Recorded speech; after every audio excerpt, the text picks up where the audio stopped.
오늘 낭독할 책은 혼자서 종이 우산을 쓰고 가다입니다. 에쿠니 가오리 지음. 에쿠니 가오리.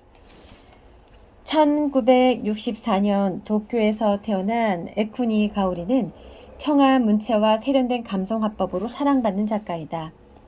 1989년 409 레드 클림프로 페미나상을 수상했고 동화부터 소설, 에세이까지 폭넓은 집필 활동을 해나가면서 참신한 감각과 세련미를 겸비한 독자적인 작품 세계를 구축하고 있다. 네, 낭독해 보도록 하겠습니다. 혼자서 종이 우산을 쓰고 가다. 바 라운지에는 피아노가 있고 촉촉한 곡이 연주되고 있다. 부스석에 자리를 잡고 앉은 세 사람은 각자 마실 거리를 주문했다. 여위가 여위고 키가 크고 피부가 까무잡잡한 시노다 간지는 86살. 대머리에 몸집이 작은 시계머리 치토무가 80살이고 축 늘어진 뺨이 불도그를 연상시키는 데다 쇼업보브 스타일의 백발이 남의 이목을 끄는 미야시타 치사코는 82살이었다. 세 사람이 한자리에 모이는 건 2달 만으로 그 전에도 그다지 띄엄띄엄 만나지는 않았기에 예전과 같다고 세 사람 다 느끼고 있었다. 어쩐지 간단히 옛날로 돌아와 버린 것 같다고. 실제로는 아무도 어디로도 돌아갈 수 없다는 것을 알고 있었지만 그 시절엔 이런 날이 오리라고는 생각 못했는데 치사코가 그렇게 말하고 건배하듯 맥주잔을 살짝 들어보인다. 하긴 그렇게 따지자면 간지씨가 시골살이를 하게 될 줄은 상상도 못했고 벤짱머리가 그렇게 확 날아갈 버릴 줄 생각이나 했겠냐만. 거울 좀 봐요. 낱말의 처지가 아니라는 걸 알게 될 텐데. 치토프가 받아치는 그 옆에서 간지는 생각한다. 그 시절이란 대체 언제를 말하는 걸까? 처음 만났을 무렵일까? 그 10년 후일까? 아니면 20년 후? 언제든 말이 된다. 세 사람은 쭉 사이좋은 친구지간이었으니까. 어떤 상황에서도 술은 맛있네.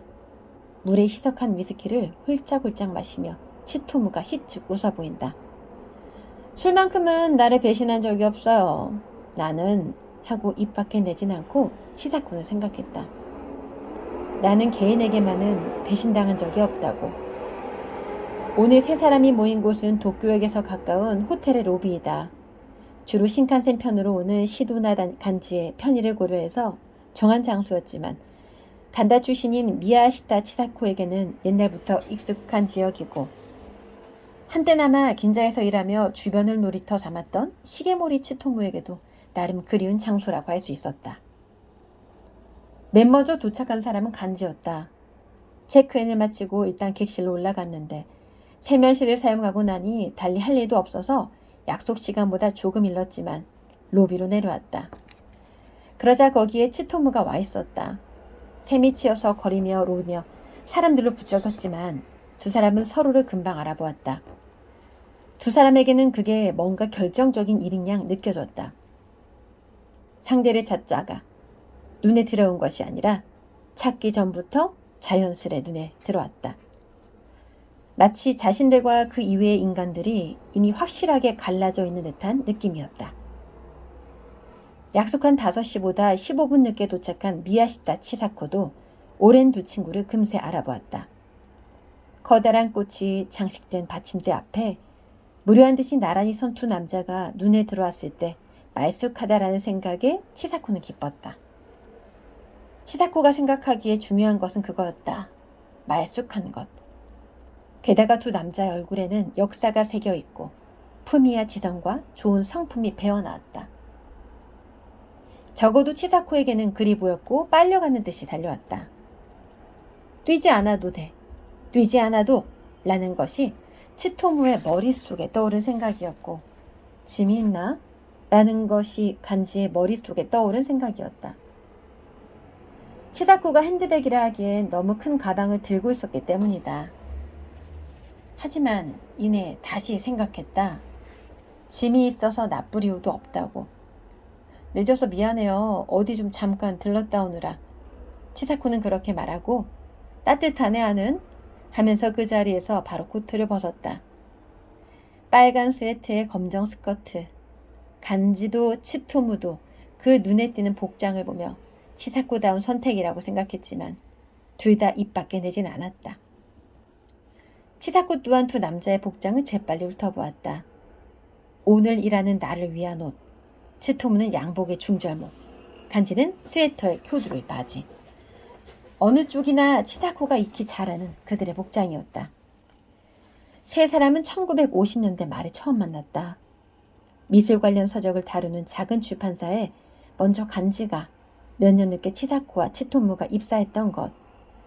출판업계 전체가 잘 나가던 시절이어서 날마다 눈코 뜰 새 없이 바빴지만 즐겁기도 했다.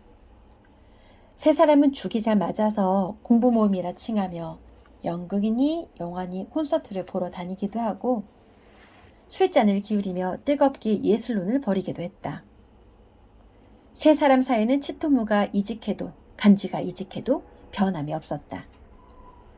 마침내 회사가 망한 후에도 공부 모임은 남았다. 각자의 인생이 있다 보니 만나는 빈도가 떨어지는 시기도 있었지만 끈적없고 10년 전에 느닷없이 간지가 아키타현으로 이주한 후에도 이제는 공부 모임이 아니라 생존 확인 모임이라고 일컬으며 연락을 이어갔다. 간접 조명뿐인 바 라운지는 무척 어두워서 가뜩이나 시력이 쇠약해진 간지는 메뉴판 글씨도 읽을 수 없었다. 창밖은 밤인데 가게 안이 바깥보다 어두운 건 뭔 주하지? 중얼거리자 바니까 하고 치사코가 바로 답했다. 어두운 게 로맨틱하잖아 라고. 간지는 푸드 메뉴를 덮는다. 어차피 배는 고프지 않았다. 바깥 조명이 너무 밝나?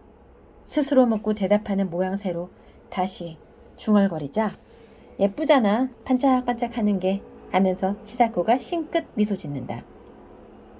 조명에도 실내 어둠에도 관심이 없는 치토무는 이런 곳에 예전엔 자주 왔었지 하고 개인적인 기억을 더듬었다.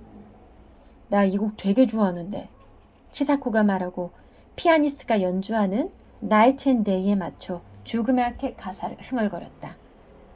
치사코 목소리는 변함없네 옛날부터. 간지가 말했다. 나이 들면서 외모가 변해도 목소리가 변하지 않는 건 재미있는 일이라고 생각했지만 치사코는 거기에는 답하지 않고 신기하지 뭐야. 미국 같은데 한 번도 가본 적 없는데 이런 곡을 들으면 옛날의 미국이 그리워져 하고 거의 황홀한 표정으로 말한다. 가본 적이 없으니 그리워한다는 게 이상하지만 하고 어쩐지 부끄러운 듯이 간지도 치토무도 그건 딱히 이상하진 않다고 인정했다. 두 사람 다 치사코가 뭘 말하려는 건지 알았다. 이 곡 옛날에 영화 속에서 프레드 아스테어가 노래했는데 치토무 말에 치사코도 간지도 동의했지만 무슨 영화였는지는 아무도 기억해내지 못했다. 아 이것도 좋아. Every time we say goodbye였다. 세 사람 다 특별히 재즈에 밝은 건 아니었지만 스탠더드 곡이라면 대충 알고 있었고 좋아하기도 했다. 그래서 흥얼거린다든지 리듬에 맞춰 손가락으로 테이블을 두드리면서 폴 버터와 카운트 베이시, 시나트라, 빌 에반스, 토미 플라나것의 음악에 대해 이야기했다. 그건 좋다느니 좋지 않다느니 누구 버전이 낫다느니 옛날에 어디서 들었다느니 그 무렵이 어떻고 그러고 보니 어떻고 하면서 이야기가 종종 삼천포로 빠지기도 하고 서로가 예전에 했던 말이며 그건 나 아니야 간지씨 맞아. 세상을 떠난 친구들의 그들을 알지 못하는 사람들에게는 도저히 상상도 가지 않을 음울한 매력 또 화제에 오르면서 웃기도 하고 숙연해지기도 했다. 세 사람 모두 추억담이라면 얼마든지 풀어낼 수 있었다. 같은 시대를 살아올 것이다. 어느새 가족보다도 오랜 시간을 함께하고 있었다. 가족만큼 친밀한 관계였던 것은 아니라 해도 아주 오래전에는 반했느니 어쨌느니 콩깍지가 씌었던 것이 전혀 없었던 것도 아니다. 실제로 간지는 치사코가 자신에게 마음을 두었던 무렵의 일을 기억하고 있으며 치토무는 치사코와 잠자리를 같이 했던 것을 기억한다. 물론 치사코는 그 전부를 기억했다.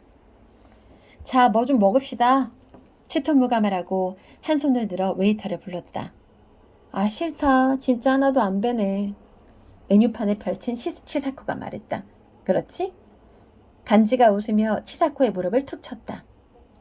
밤은 아직 길고 집으로 돌아갈 필요도 없다.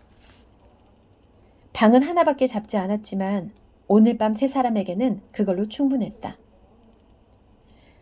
아내가 검정 레이스 속옷만 걸친 모습으로 커다란 코끼리를 타고 앉아 뒤에 많은 늑대를 거드린 채 거리를 행진하면서 길가의 나를 내려다보며 우아하게 미소 짓는다.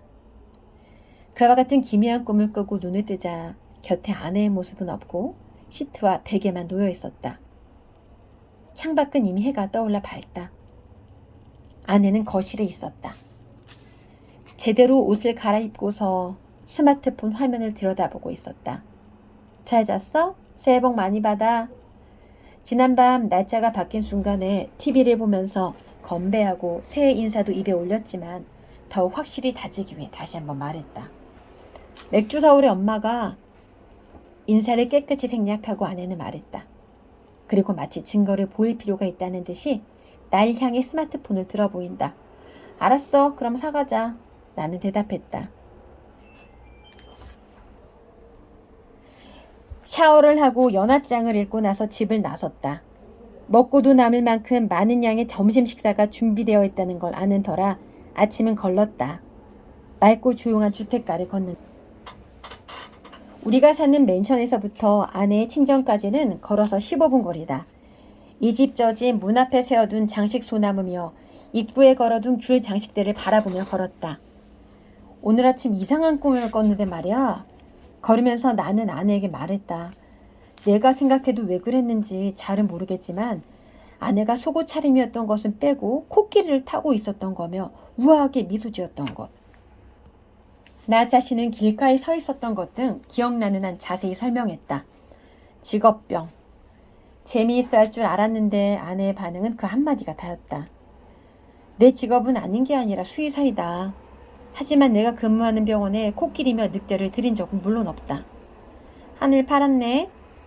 꿈 이야기는 아무래도 좋다는 듯이 아내는 위를 향해 중얼거린다. 다른 집 아내들도 그런지 우리 집 리오만 그런 건지 알 수 없지만 아무튼 집안에서 보는 리오와 밖에서 보는 리오는 인상이 다르다. 밖에서 더 사랑스러워 보인다. 그 점이 나는 늘 이상하다. 반대면 좋을 텐데 라는 생각도 한다. 우리 왔어요. 현관에서 아내가 밝게 목소리를 높인다. 벽에 코트거리에 눈길이 가고 손이 처남 내외가 이미 와 있음을 알 수 있었다. 요리 냄새가 안쪽에서 감돌아 나온다. 벌써부터 집에 돌아갈 때가 빨리 왔으면 하고 기다려지는 마음으로 나는 신을 벗었다.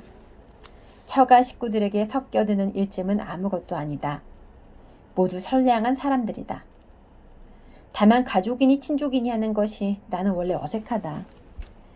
동물들과 어울리는 편이 훨씬 좋다. 본가 식구들과도 워낙 사이가 소원해서 결혼식에조차 숙부 한 사람만 초대했다. 딱히 부모님에게 의절당했거나 내 쪽에서 연을 끊었다는 것은 아니다.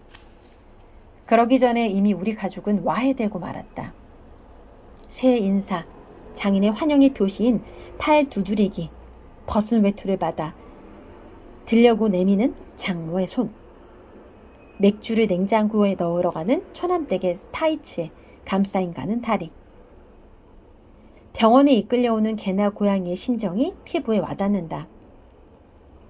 익숙치 않은 장소에서 인간들에게 둘러싸인 채 이것저것 보살핌을 받는 점심상은 호화로웠다. 떡국과 설음식 외에 고기 요리 2종류와 샐러드 2종류가 올라오고 동글동글한 방울초밥까지 나왔다. 별로 잘하지 못하는 술을 마시면서 나는 묵묵히 음식을 먹었다. 그러고 보니 누님 또 책 나왔던데?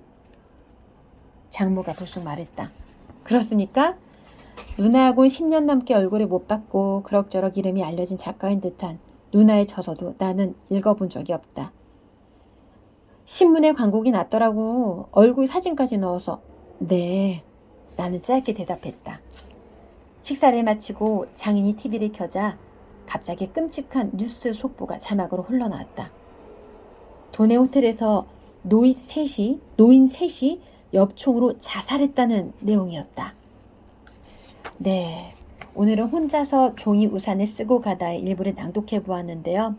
제가 지금 읽었던 뒷부분부터 이제 본격적인 이야기가 시작이 된답니다. 오늘은 소담출판사 에쿠니 가오리 신작 장편 소설 혼자서 종이 우산을 쓰고 가다 낭독했습니다.